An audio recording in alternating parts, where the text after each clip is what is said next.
الحمد لله وكفى وسلام على عباده الذين اصطفى خصوصا على سيدنا ومولانا محمد المصطفى وعلى آله وأصحابه أولي الصدق والصفاء. أما بعد فأعوذ بالله من الشيطان الرجيم. بسم الله الرحمن الرحيم. ولا تقولوا لمن يقتل في سبيل الله أموات بل أحياء ولكن لا تشعرون. صدق الله مولانا العظيم وبلغنا رسوله النبي الكريم ونحن على ذلك من الشاهدين والشاكرين والحمد لله رب العالمين. الصلاة والسلام عليك يا سيدي يا رسول الله وعلى آلك وصحبه يا حبيب الله. الصلاة والسلام عليك يا سيدي يا رسول الله وعلى آلك وصحبه يا حبيب الله. الصلاة والسلام عليك يا سيدي يا رسول الله وعلى آلك وصحبه يا حبيب الله. الحمدللہ آج ہمیں غالباً چوتھا دن ہے امام علی مقام امام حسین اسلام کی بارگاہ میں حاضری شروع کی ہے. جمعے کی رات پہلی تھی، ہفتے کی دوسری تھی، اتوار کی تیسری تھی اور منڈے کی چوتھی تھی اور آج پانچواں دن ہے. اگرچہ ساتھیوں کی تعداد اس کا نہیں ہے جس کا ہونی چاہیے، لیکن اس کے باوجود آپ دیکھتے ہیں کہ ذوق شوق میں کمی نہیں ہے. اور آپ لوگ انشاءاللہ جب قیامت کے میدان میں کھڑے ہوں گے تو آپ اللہ اس کے رسول کی بارگاہ میں عرض کر سکیں گے مولا کریم لوگ چٹپٹے قسم کے بولنے والے لوگوں کو سننے جایا کرتے تھے، ہم تیرے حسین کا ذکر سنتے اور ایسے فرسودہ قسم کے بندے سے سنتے تھے کہ جس کو بات کرنے کا ڈھنگ نہیں آتا تھا، لیکن چونکہ وہ حسین کہتا تھا تو ہم چلے جاتے. انشاءاللہ اس بات کی قیمت دلے گی. اللہ تعالیٰ ہمیں ذوق اور شوق اور امام علی مقام امام حسین کی جو شہادت ہے اس کا درد نصیب ہو. آمین آمین آمین. اصل دعا کے اساں تھن تھن آمین. اساں دعا ہے کہ جنہوں نے واسطہ کرنے اور جنہوں نے نسبت کرنے اللہ تعالیٰ سارے کی انہوں نے سائے جگہ آمین آمین. بندن پاک واسطہ کرنے والی اللہ واسطہ کرنے آمین. اساں سارے کی آمین انہوں نے سایہ بھی عطا فرمائے آمین. بلکہ میں گل کی تھی کہ حدیث سن کے سنائی. واہ واہ سبحان اللہ. وہ حضرت امام علی مقام امام حسین السلام فرماتے ہیں. ایک روایت ہے امام زین العابدین علیہ السلام، ایک ارشاد ہے خود امام علی مقام امام حسین علیہ السلام. سبحان اللہ. اسی ترانی کے اندر ہے سرکار امام علی مقام امام حسین علیہ السلام ارشاد فرماتے ہیں کہ ہم سے جس نے دنیا کے لیے محبت کی، دنیا کے لیے خوشحالی کے لیے، تو جس طرح کی وہ خوشحالی دنیا میں چاہے ذرا اس کو دیکھا. سبحان اللہ. امام حسین فرماتے ہیں کہ اس کو خوشحالی ملے گی. یہ نہ وہ سمجھے کہ کوئی ہم سے اپنے مطلب کے لیے محبت کر رہا ہے، ہمارے قریب ہو رہا ہے تو دنیا کا اس کو کوئی غرض نہیں ملے گی. کہا دنیا کے لیے کرو گے تو دنیا کے لیے ملے گی، لیکن اگر کوئی بندہ ہم سے آخرت کے لیے کرے، اللہ کے لیے پیار کرے کہ یہ ان سے پیار کرنے کا حکم اللہ نے دیا اس لیے ان سے کرتے ہیں، تو سرکار امام علی مقام فرماتے ہیں کہ قیامت کے میدان میں وہ ہمارے ساتھ اس طرح ہوگا جس طرح میری یہ دو انگلیاں.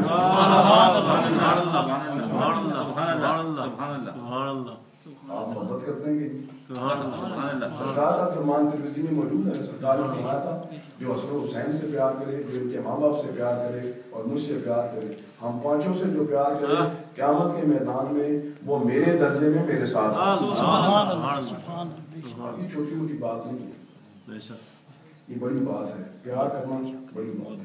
اللہ تعالیٰ میں اس پیار کے صدقے زندہ رکھے، اسی پیار کے ساتھ زندہ رکھے. قبر میں بھی انہی کا پیار ہو. اور الحمدللہ عاشقوں کی محبت ایسی ہے، ایسی محبت ہے، وہ کہتے ہیں کہ اگر جنت میں چلے گئے وہاں پر ہمیں یہ سرکار کے گھر والے نظر نہ آئے تو ہم تو جنت میں نہیں رہیں گے. بات دوسری طرف چلی جائے گی. میں آج کی جو میرا مضمون ہے بات کا، وہ ایک سوال ہے جو ٹی وی پہ آج کل کیا جا رہا ہے اور اس کا جواب کوئی نہیں ہے. سوال کیا ہے؟ لفظوں کے ہیر پھیر سے لوگ پروپیگنڈا کرتے ہیں. اب جب لوگوں نے یہ دیکھا ہے کہ اہل بیت کا ذکر پورا سال بھی ہوتا ہے اور جب محرم آتا ہے تو عروج پر پہنچ جاتا ہے. اب انہوں نے یاد امام حسین کو سوگ کا لفظ دے کر، ماتم کا لفظ دے کر یہ سوال کرنا چاہا ہے کہ کیا ان کا سوگ منایا جا سکتا ہے؟ ان کو تو اس دنیا سے گئے ہوئے 1400 سال ہو گئے، تو اب کیا ان کا سوگ منایا جا سکتا ہے؟ یہ 10 دن جو محفلیں کرتے ہیں یہ کی جا سکتی ہیں؟ تو جواب دینے والے بزرگ فرماتے ہیں کہ نبی پاک علیہ السلام نے ارشاد فرمایا کہ سوگ منانا ہے تو 3 دن مناؤ، اس کے بعد کوئی سوگ نہیں. اب لفظوں کا یہ پیج ہے، 3 دن کے بعد کسی کا سوگ نہیں منایا جاتا. اور پھر ایک اور بھی سادے لوگوں کو ٹرکانے کے لیے ایک بات کی جاتی ہے. کیا کہتے ہیں؟ کہتے ہیں امام حسین تو شہید ہوئے تھے، تو شہید کو مردہ ہوتا ہے جو ان کا تم سوگ مناتے ہیں؟ کیوں روتے ہو آج؟ ان دنوں میں ان کے لیے رونا ہرگز نہیں چاہیے، وہ زندہ ہے. یہ ایک دوسرا انداز ہے لوگوں کو ذکر حسین سے دور کرنا. اب میں نے ان باتوں کے آپ حضرات خدمت میں جواب دینے ہیں اور آپ کو آج یہ بات سمجھانی ہے کہ ہم جو کرتے ہیں اس کا نام کیا ہے. کیا ہم جو کریں گے ماتم کریں؟ ہم سوگ بنانے بیٹھے ہیں؟ ہم ہائے حسین کرنے کے لیے بیٹھے ہیں؟ ہم واہ حسین ہم دنیا کو بتانے کے لیے بیٹھے ہوئے ہیں کہ کون سی شخصیت گزری ہے کائنات کے اندر جس کے میدان کارزار میں بھی دیکھ کر، جنگ کے میدان میں بھی دیکھ کر، اکیلا اور تنہا ہو کر بھی اس کی اداؤں پر لوگوں نے ہائے نہیں کی، آج ہم یہ کرنے کے لیے بیٹھے. پہلی بات تو یہ ہے کہ لفظ سوگ کا استعمال اہل سنت کے لیے، لفظ ماتم کا استعمال اہل سنت کے لیے بجائے خود غلط ہے. بے شک یہ نہیں. ہم ان سے پوچھتے ہیں جو امام پاک کا سال کے بعد جو دن آتا ہے اس کو منانا چاہتے ہیں، ان کی یاد کو منانا چاہتے ہیں تو ہمیں منع کرتے ہیں. ہم ان سے پوچھتے ہیں یہ جو تم نے اپنے جو بنائے ہوئے ہیں غوث العالمین، خارجی قسم کے لوگ، ان کے جو تم ہر سال تم عرس مناتے ہو 5 مرتبہ، مناتے ہو کہ نہیں مناتے؟ جو دیکھو جناب، جو جہاں کا موزے نہیں رکھنے والا، بس داڑھی لمبی کی ہوئی ہے تو پیچھے جناب عرس ہو رہا ہے، جی عرس ہو رہا ہے. وہ تمہارا عرس ہو سکتا ہے تو حسین کا عرس نہیں ہو سکتا. تمہیں جانتا ہی کوئی نہیں ہے، تمہاری تعلیمات ہی کوئی نہیں ہے، تمہارا عمل ہی کوئی نہیں ہے، تمہارا کردار ہی کوئی نہیں ہے، تم نے دین کے لیے کیا کیا ہے. تمہارے عرس ہو سکتے ہیں، امام حسین کا کیوں نہیں ہو سکتا؟ اگر تمہاری یاد منائی جا سکتی ہے، کبھی انگلینڈ میں منائی جا رہی ہے، کبھی پاکستان میں منائی جا رہی ہے، کبھی کس ملک میں ہو رہی ہے، کبھی کس ملک میں ہو رہی ہے، تو امام حسین کے بارے میں کیا خیال ہے؟ ان کا نہیں ہونا چاہیے. اس لیے ایک تو یہ بات ہے. دوسری بات میں یہ عرض کرنا چاہتا ہوں کہ ایک حدیث ہے جس کو امام بہقی نے دلائل النبوت کے اندر بیان کیا اور دوسرے سیرت نگاروں نے، تمام سیرت نگاروں نے اپنی اپنی سیرتوں کے اندر اس بات کو ضرور بیان کیا ہے. وہ کیا ہے کہ نبی پاک صاحب اللہ صلی اللہ تعالیٰ علیہ وسلم ہر سال احد کے میدان تشریف لے جایا کرتے. کس دن جایا کرتے تھے؟ جس دن احد کا میدان واقع ہوتا تھا. اور بہقی والے کہتے ہیں نبی پاک صاحب ریگولر جاتے تھے. ظاہری بات اب سرکار جاتے تھے، اکیلے تو نہیں جاتے. بخاری شریف کی روایت آپ کے سامنے موجود ہے جو میں آپ کو بیان کر چکا ہوں، بتا چکا ہوا ہوں کہ نبی پاک علیہ السلام جس وقت وہاں تشریف لے کر گئے احد کے میدان میں، بخاری کی روایت ہے، تو سرکار نے وہاں نماز بھی پڑھی شہدائے بدر کی قبروں پر، ان کی قبروں کے پاس نماز بھی پڑھی. اور راوی جو ہیں وہ کہتے ہیں وہ نماز ایسی تھی جیسے نماز جنازہ ہوتی ہے. وہ سرکار ہی جانتے ہیں سرکار نے ان کے لیے کیا پڑھا. لیکن اس کے بعد سرکار علیہ السلام نے وہاں ممبر بچھوایا، وہاں ممبر پر کھڑے ہوئے خطبہ دیا خطبے کے اندر سرکار نے باتیں ارشاد فرمائی. اتنی بات تو بخاری سے ثابت ہو گئی کہ سرکار شہدائے قبر جو شہدائے احد ہیں ان کی قبروں پر بعد میں بھی گئے, اور بیہقی نے اس بات کو کھول دیا کہ صرف ایک دفعہ نہیں, ہر سال جاتے تھے. اور انہوں نے یہ بات کہی کہ نبی پاک علیہ السلام کا جانا ایک دفعہ نہیں ہر سال تھا. اور دوسری کیا بات تھی؟ دوسری یہ بات تھی ہر سال جاتے, جب اس دنیا سے چلے گئے تو اس بات کو حضرت ابوبکر صدیق نے خلیفہ رسول ہونے کے ناطے جاری رکھا. وہ چلے گئے تو ان کی جگہ حضرت فاروق اعظم آئے, انہوں نے خلیفہ رسول اللہ صلی اللہ علیہ وسلم کی جگہ اپنی جگہ سنبھالتے ہوئے انہوں نے پھر یہ ہر سال کا معاملہ رکھا. اس کے بعد عثمان غنی نے یہ معاملہ رکھا. بلکہ مجھے کہنے دیجئے دلائل جو ہے بیہقی انہوں نے یہ لکھا ہے کہ سیدہ کائنات ہر سال تشریف لے جائے گا. سبحان اللہ, سبحان اللہ. ان کے لیے پردے کا بندوبست ہوتا تھا.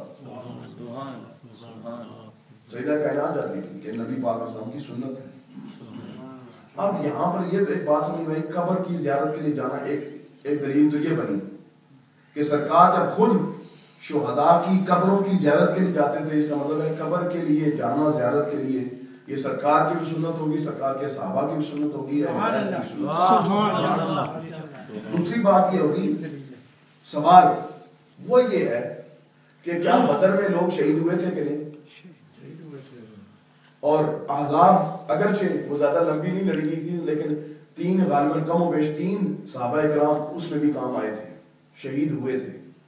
احزاب میں بھی, جنگ خندق جو ہے. اس کے بعد خیبر میں کوئی شہید نہیں ہوا تھا, حنین میں کوئی شہید نہیں ہوا تھا. ہوئے تھے لوگ شہید. لیکن مجھے بتائیں احد کے علاوہ نبی پاک علیہ السلام کسی اور شہید کی قبر کی زیارت کے لیے اس طرح ریگولر ہر سال گئے؟ پھر بعد میں ان کے صحابہ اور خلفاء اس طرح گئے جس طرح ان کے لیے گئے؟ ان کے بارے میں ہم پوچھیں گے کہ ان کے پاس کیوں گئے سرکار؟ باقیوں کے پاس نہیں گئے. کا سیرت کی جو بھی کتاب اٹھا کر دیکھو اس کے اندر آپ کو یہ روایت ملے گی کیا کہ بدر کے بعد اب یہ مکے کے جو لوگ ہیں وہ مسلمانوں سے بدلہ لینا چاہتے تھے, کوئی بدلے کا موقع نہیں بن رہا تھا. یہاں پر احد کے میدان میں مسلمانوں کو ایک مختصر سے وقت کے لیے چھوٹی سی شکست ہوئی. اس میں 70 صحابہ کرام 70 صحابہ کرام شہید ہو گئے اور مسلمان آگے پیچھے ہو گئے. نبی پاک علیہ السلام تنہا رہ گئے. ایسے وقت میں جس وقت یہ لوگ دوبارہ حملہ کر کے آئے, انہوں نے تیروں سے مسلمانوں کو زخمی کیا. 70 صحابہ کرام شہید ہوئے, مسلمانوں کی صفیں پیچھے ہو گئیں, ان کو میدان خالی ملا. تو وہ صحابہ کرام جن کی باڈیاں میدان احد میں پڑی ہوئی تھیں, جو مکے کی مشرکہ عورتیں تھیں, وہ ہندا کے کہنے پر انہوں نے ان کے کان کاٹے, ناک کاٹے, زبانیں کاٹی, ہونٹ کاٹے. کاٹنے کے بعد ان کو ہار بنائے.